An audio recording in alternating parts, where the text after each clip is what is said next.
Hello बच्चों, last class में मैंने आपको एक्सरसाइज 1.2 कंप्लीट करा दी थी। इसमें हम 1.3 के एग्जांपल्स करेंगे। उससे पहले एक थ्योरम है वो कंप्लीट करेंगे, देन एग्जांपल्स कंप्लीट करेंगे। ठीक है, तो हम पहले थ्योरम देख लेते हैं। थ्योरम है क्या आपकी?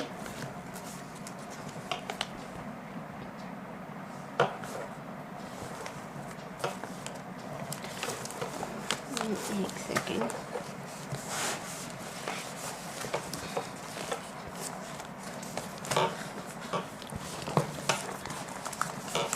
देखो थ्योरम दिखाते हैं मैं आपको। आपकी थ्योरम क्या कहती है इसमें? बस देखो ये थ्योरम है आपकी। Let p is a prime number if p divides a square then p divides a where a is any positive integer। मतलब ये कह रहा है कि मान लेते हैं कोई p प्राइम नंबर है, ठीक है, p कोई प्राइम नंबर है और ये कह रहा है कि जो p प्राइम नंबर है वो a के स्क्वायर को डिवाइड कर रहा है। अगर a के स्क्वायर को डिवाइड कर रहा है तो वो डेफिनेटली p है, वो जो प्राइम नंबर है वो a को भी डिवाइड करेगा। अगर उसके स्क्वायर को डिवाइड कर रहा है तो वो उसको भी डिवाइड करेगा और a कोई भी पॉजिटिव इंटीजर होगा आपका। ये आपकी थ्योरम है। इसका प्रूफ देख लेते। देखो, a कोई भी आपका इंटीजर है, कोई भी इंटीजर है तो उसके कुछ ना कुछ प्राइम नंबर्स भी होंगे। ठीक है, प्राइम नंबर बहुत ज़रूरी है, मतलब उसके प्राइम नंबर तो ज़रूर एग्जिस्ट करेंगे। ठीक है, और वो मान लिया हमने, इसके प्राइम नंबर कौन से मान लिए? P1, P2, P3, P4 up to मतलब n तक मान लिए। ये हमने क्या मान लिए? इसके प्राइम नंबर्स मान लिए। क्या है ये? प्राइम। इसके फैक्टर बनाए हैं ना हमने, और ये फैक्टर्स क्या हैं? ये आपके मान लिए सारे क्या हैं? प्राइम्स हैं ये सारे के। और ये ज़रूरी नहीं है, नॉट नेसेसरी डिस्टिंक्ट, मतलब ये प्राइम्स ज़रूरी नहीं है कि सारे अलग हों, सेम भी हो सकते हैं। जैसे 8 है, 8 के अगर हम फैक्टर बनाएंगे 2 × 2 मतलब हम 3 बार 2 की मल्टीप्लाई करेंगे जब 8 आएगा। तो ये जो 3 टाइम हम 2 लिख रहे हैं वो है 2 है तो प्राइम नंबर 3 बार लिख रहे हैं। ठीक है, तो वो मतलब हम 3 बार लिख रहे हैं तो मतलब वो यही कह रहा है कि नॉट नेसेसरी डिस्टिंक्ट, मतलब ज़रूरी ही नहीं है कि पी की सारी वैल्यू अलग हो, है तो वो सारी सेम ना, तीनों 2 हैं, वो है तो 2 ही, मतलब है तो वो 1 मतलब 2 ही है, वो अलग थोड़ी है।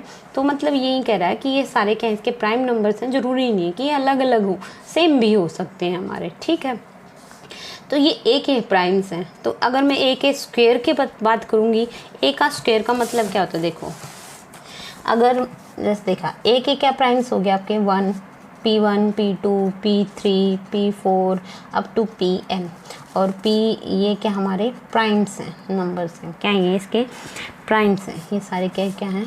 प्राइम्स हैं, इसके फैक्टर हैं, इसके ये प्राइम्स हैं और ये।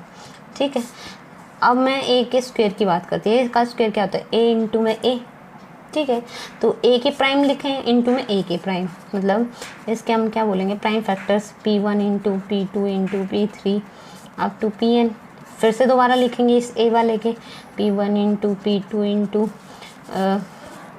Up to Pn। मतलब हमने 2 बार लिखा ना इसको, क्योंकि 2 बार ही तो है, 2 बार लिखा हमने, ये आ गया। तो इसका मतलब यहाँ से देखो, P1 इंटू P1 मतलब P1 का स्क्वायर, P2 इंटू P2 मतलब P2 का स्क्वायर, P3 इंटू P3 का स्क्वायर अप टू Pn का स्क्वायर, मतलब ये इसके डबल पावर हो रही है। ठीक है, अब हमने ऊपर स्टेटमेंट में ये कहा था कि जो P है वो डिवाइड कर रहा है, P डिवाइड्स a के स्क्वायर को, मतलब जो प्राइम नंबर है वो किसको डिवाइड कर रहा है? a के स्क्वायर को डिवाइड कर रहा है। और बिल्कुल हमने इसके स्टार्टिंग में हमने पढ़ी थी एक फंडामेंटल थ्योरम, पढ़ी थी हमने इसकी। और इस थ्योरम में क्या कहता है कि कोई भी नंबर है तो उसके प्राइम नंबर्स जो होंगे वो यूनिक प्राइम नंबर्स होंगे। क्या होंगे? यूनिक प्राइम नंबर्स होंगे, मतलब जो भी नंबर होगा तो उसके प्राइम फैक्टर्स होंगे और वो प्राइम फैक्टर्स क्या होंगे? आपके यूनिक होंगे। ठीक है, ऑर्डर में भी चेंज हो सकता है, आगे पीछे हो सकता है, लेकिन फैक्टर्स होंगे वो यूनिक होंगे। दैट मीन्स अगर उसके कोई नंबर है जैसे 10 है तो उसके प्राइम फैक्टर 2 इंटू 5 है, तो यही इसके यूनिक है, मतलब इसके अलावा और कोई इसके प्राइम फैक्टर नहीं हो सकते कि हम और कुछ प्राइम फैक्टर बने, नहीं यही हो सकते हैं केवल इसके प्राइम फैक्टर। ऑर्डर का मतलब यहाँ 5 × 2 लिखो है, 2 × 5 लिखो, बात एक ही है। तो ये फंडामेंटल थ्योरम कहती है कि कोई भी नंबर है तो उसके प्राइम फैक्टर्स होंगे और वो प्राइम फैक्टर यूनिक होंगे, ठीक है। तो इसका मतलब ये हुआ कि अगर p डिवाइड्स कर रहा है a के स्क्वायर को, तो अगर हम फंडामेंटल थ्योरम का यूज़ करें तो हम ये कह सकते हैं कि जो p इसको डिवाइड कर रहा है तो p is the only prime of a square. मतलब यूनिक बोला था ना उसने कि फंडामेंटल थ्योरम के अकॉर्डिंग क्या होते हैं, यूनिक होते हैं ना हमारे प्राइम फैक्टर्स। तो p ही केवल ऐसा प्राइम नंबर होगा जो a के स्क्वायर को डिवाइड कर सकता है, मतलब a का स्क्वायर का जो प्राइम है केवल p ही हो सकता है। ये अगर इसको डिवाइड कर रहा है तो केवल p ही हो सकता है according to fundamental theorem of uniqueness, ठीक है। इसके अकॉर्डिंग केवल p ही इसका क्या हो सकता है, प्राइम नंबर हो सकता है। अगर यही हो सकता है तो इसका मतलब जो हमने ये बोले थे p1 का स्क्वायर, p2 का स्क्वायर, p3 का अप टू सोन है, इसका मतलब ये हुआ कि ये जो p1 है, p2 है, p3 है, p4 है, अप टू pn है, जो ये सारे के सारे क्या हैं, इज़ 1, दैट इज़ p।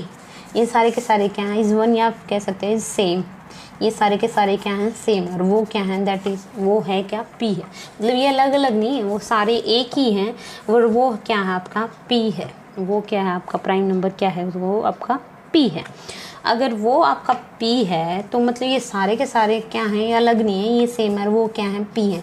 यही हमने ये किसके प्राइम बताए थे, ये a के भी बताए थे, और ये सारे हैं क्या, p हैं। इसका मतलब इसका फैक्टर जो प्राइम फैक्टर a का क्या हुआ आपका, p हुआ। a का प्राइम फैक्टर क्या हुआ, p हुआ। तो आप पहले ये लिखोगे कि सिंस ए के जो प्राइम फैक्टर थे p1, p2, p3 up to pn थे, और उसका मतलब p है जो क्या करेगा, डिवाइड करेगा p डिवाइड a।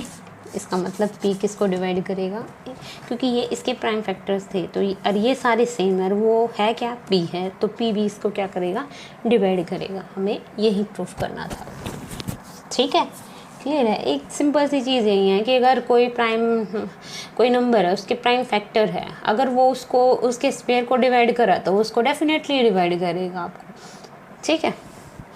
अब हमारा क्वेश्चन नंबर एक तरह से ये थ्योरम ही है, ये भी क्या आपकी थ्योरम टाइप है, ये भी आपकी। पहले ये कर लेते हैं प्रूफ। हमें ये दिखाना है आपकी नेक्स्ट थ्योरम क्या है कि √2 है जो, वो क्या है, इज़ इर्रेशनल। ये हमें दिखाना है। √2 क्या है आपका, इर्रेशनल है।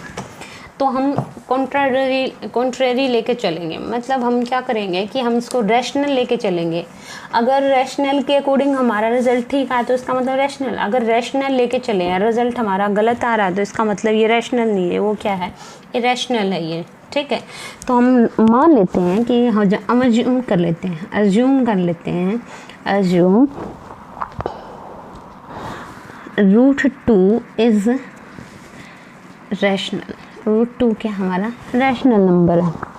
अगर √2 रैशनल नंबर है तो रैशनल नंबर को हम किसकी फॉर्म में लिखते हैं, p/q की फॉर्म में लिखते हैं, ठीक है। p/q की फॉर्म में लिख सकते हैं। तो इसका मतलब हम ये कह सकते हैं, सो वी कैन फाइंड, मतलब हम क्या निकाल सकते हैं इसके integer, we can find r and s integer, ऐसे इंटीजर हैं कि सच दैट जिसको हम p/q की फॉर्म में लिख सकते हैं। That mean √2 p is equal to r/s।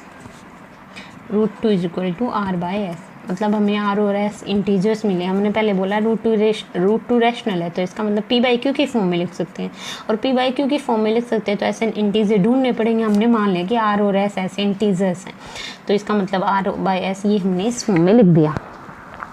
तो r और s इस फॉर्म में हैं, तो हमने मान लिया कि इसका कोई कॉमन फैक्टर है। सपोज कर लिया, suppose r and s have common factor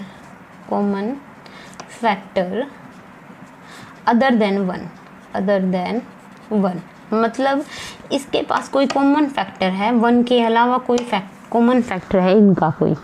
अगर इनका कोई कॉमन फैक्टर है 1 के अलावा, तो इसका मतलब अगर हम उससे डिवाइड कर दें इनको, है इसका मतलब हम मान रहे हैं कि इसका कोई कॉमन फैक्टर है, तो हम क्या करें, इसको डिवाइड कर रहे हैं। तो divide, we divide by the common factor, we divide by the common factor, जो भी इसका कॉमन फैक्टर है हम उससे इसको क्या कर रहे हैं, डिवाइड कर रहे हैं। कॉमन फैक्टर वी गेट, हमें क्या मिलता है, डिवाइड करने के बाद क्या मिलता है, कोई दूसरा नंबर मिलता है, उसको हम ए और बी बोल रहे हैं।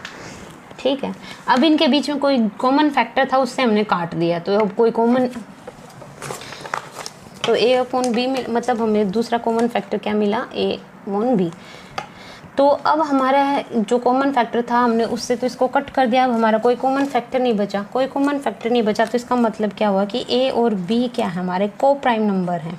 क्या हमारे को प्राइम है, ये क्या है हमारी, ये को प्राइम है। मैंने डेफिनेशन स्टार्टिंग की क्लास में बताई थी, को प्राइम क्या होती है, वहाँ से देख लेना।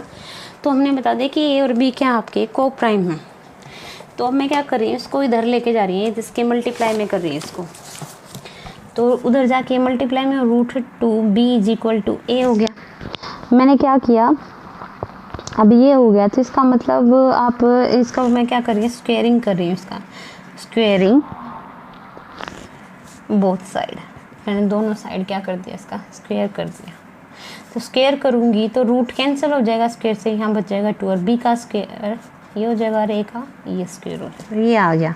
अब ये आया तो इसके मल्टीपल में है ना, ये इसके अगर ये मल्टीपल में है तो इसका मतलब ये ए स्क्वेयर है, वो किससे डिवाइड हो रहा है, 2 से। That mean 2 divides A square.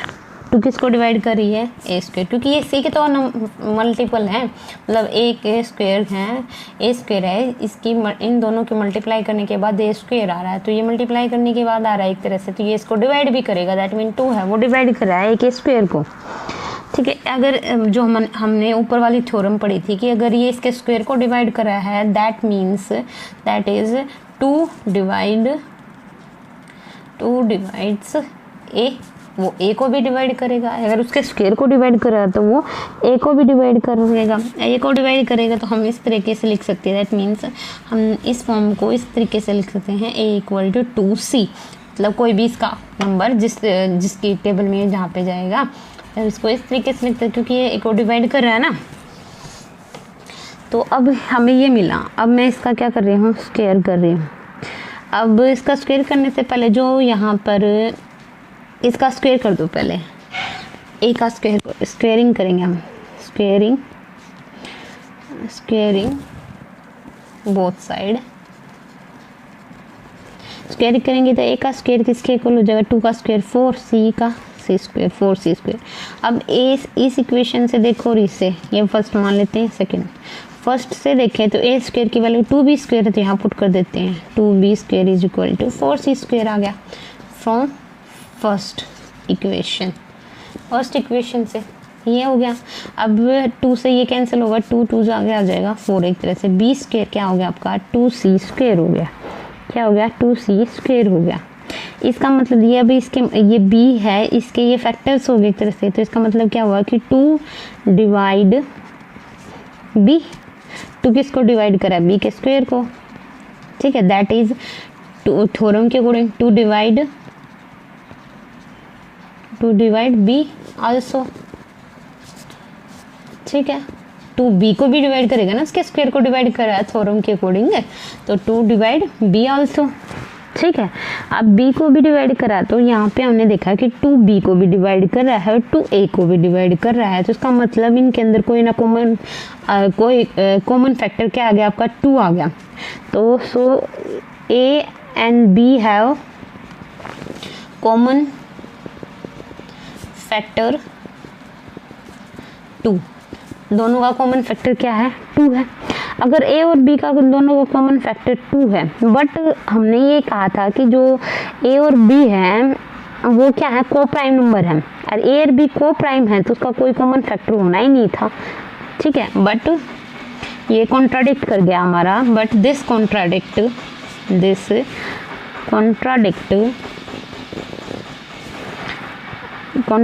The fact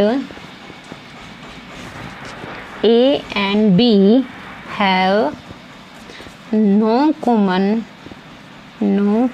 factor other than 1 कि 1 के अलावा इसका कोई भी कॉमन फैक्टर नहीं होगा। कॉन्ट्राडिक्ट मतलब ये इसके खिलाफ चला गया, जो हमने कहा था उसके अगेंस्ट हो गया कि इसका कोई कॉमन फैक्टर नहीं होगा। अगर इसका कोई मतलब बट हमारा तो कॉमन फैक्टर है, तो इसका मतलब जो हमने माना था वो गलत था। दैट मीन्स हमने क्या माना था कि √2 को हमने रैशनल माना था। तो हम क्या करेंगे, दिस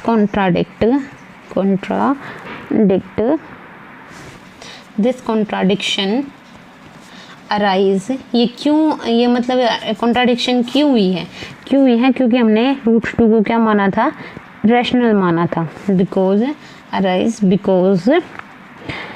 इनकरेक्ट assumption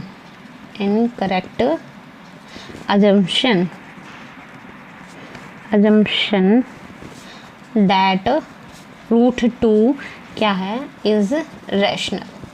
√2 को हमने क्या मान लिया था, रैशनल मान लिया था, बट √2 क्या है, सो √2 इज इरेशनल। √2 रैशनल नहीं है, क्या हमारा इरेशनल है, क्या हमारा इरेशनल है। हो गया है कंप्लीट आपका क्वेश्चन। अब हम इसके बाद चलते हैं नेक्स्ट एग्जांपल, 9th एग्जांपल पे चलते हैं। सेम है, अब हमारा जैसे √2 को दिखाया है वैसे ही हमें √3 को इरेशनल दिखाना है। बिल्कुल एज इट इज सेम चलेंगे, कुछ डिफरेंस नहीं है हमारा, ठीक है, बिल्कुल सेम चलेंगे। आप खुद से करके देखना इसको। इससे नेक्स्ट करा रही हूँ मैं आपका एग्जाम्पल, वो थोड़ा सा अलग है, पहले वो करा के दिखा रही हूँ। ये बिल्कुल जैसे हमने ये किया बिल्कुल सेम आपको एग्जाम्पल होगा। नेक्स्ट आपका एग्जाम्पल क्या है, show that 5 minus √3 is irrational. Example number 10. 5 minus √3 is irrational. ये हमें दिखाना है। तो हम फिर से वही अज्यूम करके मानेंगे कि अज्यूमशन से चलेंगे हम, बिल्कुल सेम अज्यूम कर लिया हमने कि 5 minus √3 is rational।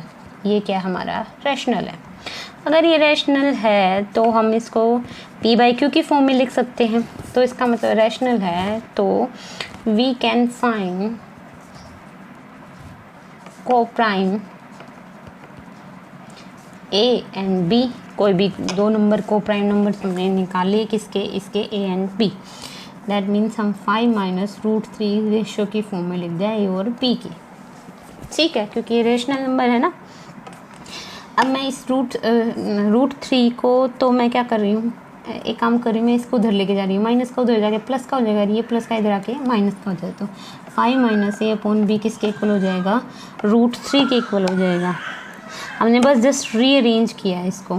तो ये रीअरेंज करने के बाद अब देखो एलसीएम ले लेते हैं, तो b एलसीएम आ गया, तो इसके साथ 5b - a is equal to √3, ये आ गया आपका। अब एक चीज़ ये देखो कि a और b क्या थे, आपके इंटीजर थे कोई भी, और 5b आपका क्या है, इंटीजर है। तो ये कंप्लीट जो ये आपका क्या है, आपका ये a एंड b क्या है, हमारे इंटीजर है, क्या है, आपके इंटीजर है। तो इसका मतलब we get 5b - a/b is rational. ये क्या आपका रैशनल है, ये क्या आपका नंबर रैशनल है। बट इससे जो पहला वाला एग्जांपल होगा ना, जिसमें आप ये शो करोगे कि √3 क्या है, इरेशनल, बट ये रैशनल है, तो इसका मतलब √3 भी क्या हुआ, आपका रैशनल हुआ, क्योंकि ये इसके इक्वल है ना। तो इसका मतलब सो √3 is rational and so √3 is rational, क्योंकि ये रैशनल है, ये इसके बराबर है, तो ये भी क्या हुआ, आपका रैशनल हुआ। सो √3 is rational, a and b integer है, तो इसका मतलब ये हमें रैशनल मिला, ये रैशनल मिला। सो √3 इज रैशनल, √3 रैशनल है। बट हमारे जो इससे ऊपर वाला जो एग्जाम्पल 9 था, उसमें आप शो किया हमने कि √3 क्या है, वो आपका इरेशनल है, √3 क्या है, इरेशनल है, ठीक है। बट दिस कॉन्ट्राडिक्ट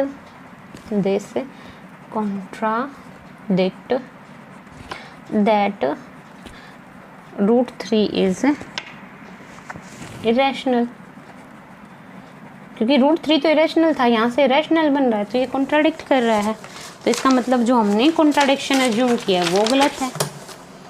ठीक है, this contradiction arise because our incorrect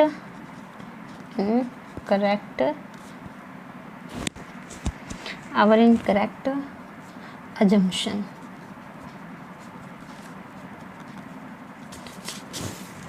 that 5 minus √3 is rational, ये हमने गलत माना है। So 5 minus √3 is irrational, तो ये हमारा क्या है, irrational है। हो गया कंप्लीट। नेक्स्ट चलते हैं एग्जाम्पल नंबर 11। एग्जाम्पल नंबर 11 क्या है आपका, show that 3 minus √2 is irrational. हमें 3 minus √2 को इरेशनल दिखाना है, सॉरी 3 minus रूट नहीं, 3 into √2 इज इरेशनल, ये दिखाना है हमें।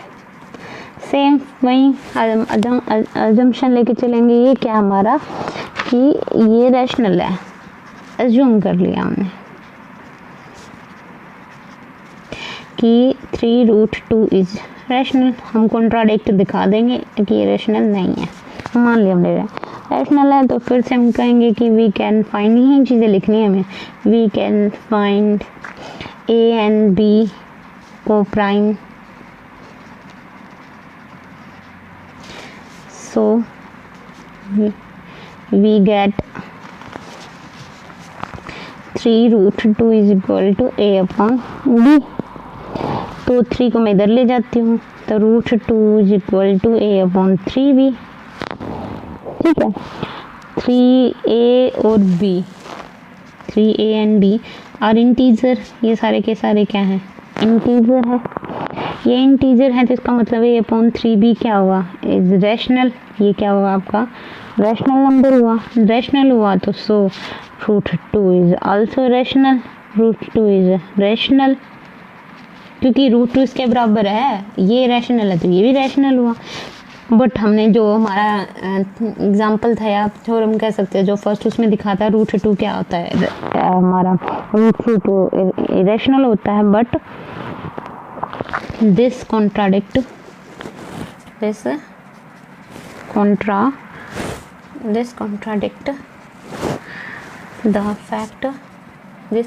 the fact that √2 is irrational, √2 क्या हमारा irrational है। ठीक है, तो इसलिए हम बोल सकते हैं ये रैशनल है, सो 3√2 is irrational। क्लियर है, तो यहाँ पर हुए आपके एग्जांपल्स कंप्लीट। नेक्स्ट क्लास में हम इसकी एक्सरसाइज कंप्लीट करेंगे। आई होप आपको यहाँ तक क्लियर हो गया है। अगर आपको मेरी क्लास पसंद आए तो प्लीज़ लाइक करें, शेयर करें, कमेंट करें और सब्सक्राइब करें। Thank you.